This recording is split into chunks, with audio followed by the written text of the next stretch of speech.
Iran को खत्म करना चाहते हैं, हथियार न सुटे तो सारे मारे जाएंगे, सरेंडर करके मौत तो इस्तेस्ना ले लें। ईरान पूछ रहा है हुन डील किवें हो सकती है। मैं जवाब दिता है हुन बड़ी देर हो गई।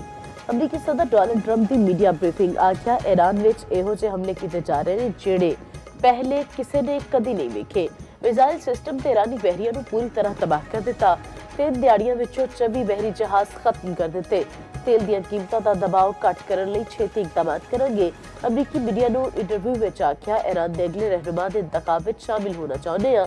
ਆਇਤੁੱਲਾ ਹਮਨਾਈ ਦੇ ਪੁੱਤਰ ਮੁਜਤਬਾ ਹੁਸੈਨੀ ਕਾਬਲੇ ਕਬੂਲ ਨਹੀਂ। ਅਸੀਂ ਇਹੋ ਜਿਹਾ ਬੰਦਾ ਚਾਹੁੰਦੇ ਹਾਂ ਜਿਹੜਾ ਈਰਾਨ ਵਿੱਚ ਹਮ ਆਹੰਗੀ ਤੇ ਈਮਾਨ ਲਿਆਏ।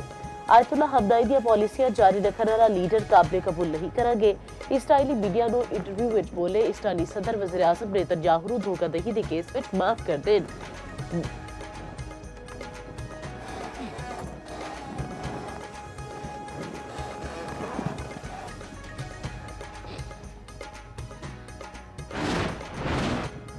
ईरान विच ऑपरेशन कामयाबी नाल अगे वध रहा है। तोहरान के मुताबिक असा जंग विच फस चुके हैं। ये उन्हां दी ख्वाहिश हो सकती है। जंग की टाइमलाइन असी आप तय करनी है। अमरीकी वजीर जंग की मीडिया ब्रीफिंग आख्या लड़ाई 4 हफ्ते 8 हफ्ते या इस तो वध भी हो सकती है। अजे तो असी जंग शुरू की है।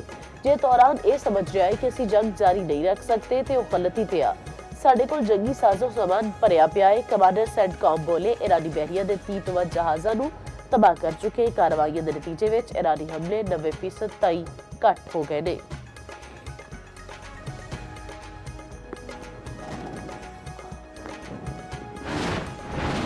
मिस्टर सदर साफ ते तेज रफ्तार फौजी फतह लई तुहाडा प्लान ए नाकाम हो गया। ईरानी वज़ीर ख़ारजा अब्बास अरागची दा डोनाल्ड ट्रंप नूं पैगाम आख्या तुहाडा प्लान बी इस तो भी वड्डी नाकामी साबित होवेगा। मुज़ाकरात के दौरान एक मुनफरिद मुआहदे का मौका ज़ाया हो गया। इसराइली फर्स्ट का मतलब हमेशा अमरीका लास्ट हुंदा है। ईरान जंगबंदी का मुतालबा नहीं कर रहा। सानू कोई वजह नजर नहीं आती कि असीं अमरीका नाल मुज़ाकरात करिए। उन्होंने होर आख्या ईरान ने आबनाए हुरमज़ नूं बंद नहीं किया। जहाज ते ऑयल टैंकर एस आबी गुजरगाह तो लंघन तो इनकार कर रहे हैं।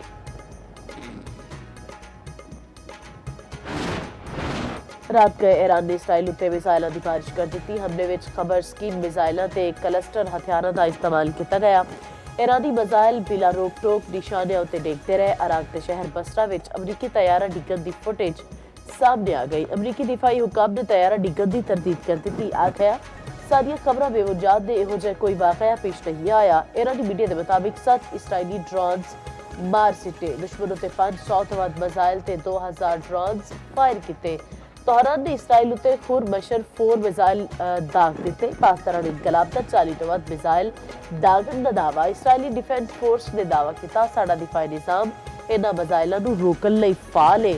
दुबई ते अबूधाबी विच फिर धमाकिਆਂ ਦੀਆਂ आवाज़ां। आज़रबाईजान उत्ते ईरान के हमले विच 2 बंदे जख्मी। ईरान के आज़रबाईजान उत्ते हमले की तरदीद। बहरीन विच भी धमाके सुने गए।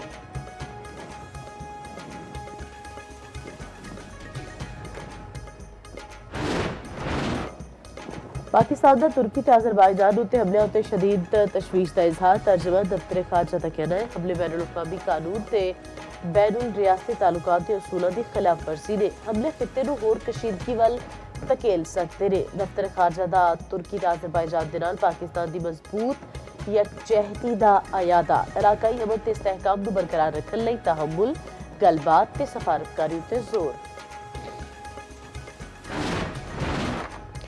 हुकूमत का पेट्रोल जखीरा करने वाले के खिलाफ सख्त कार्रवाई का फैसला। ओगरा ने चीफ सैकटरी नूं जिला इंतजामिया नूं मुतहरिक करने की हिदायत कर दी।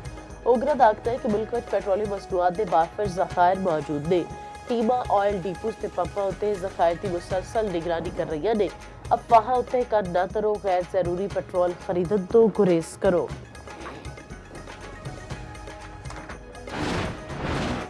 ते पंजाब के शुमाली इलाके में बारिश मुतवक्का। अज ते कल गरज चमक नाल बदल वसन का इम्कान। शुमाली इलाके में 9 तो 11 मार्च तक बारिश की तवक्को है। PDMA का पंजाब में गर्मी की शिद्दत में इजाफे का अलर्ट जारी कर दिया गया है।